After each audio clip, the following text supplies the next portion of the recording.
Hey everybody, it's Jason back with another tech tip for you today. This one on a 2025 Jeep Grand Cherokee, and it comes from one of our Pick Attack subscribers, specifically around the liftgate weather strip, so the seal on the liftgate of this vehicle.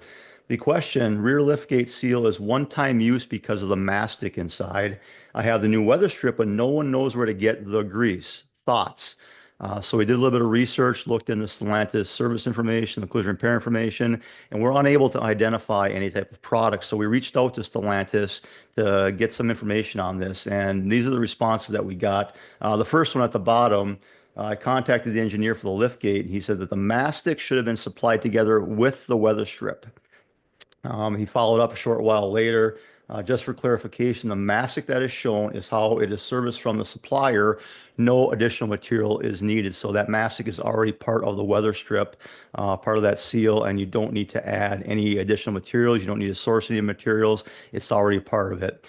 So if you're working on a late model Grand Cherokee, you run a similar situation. That's the answer. I don't know if this applies to all Stellantis vehicles or other Stellantis vehicles.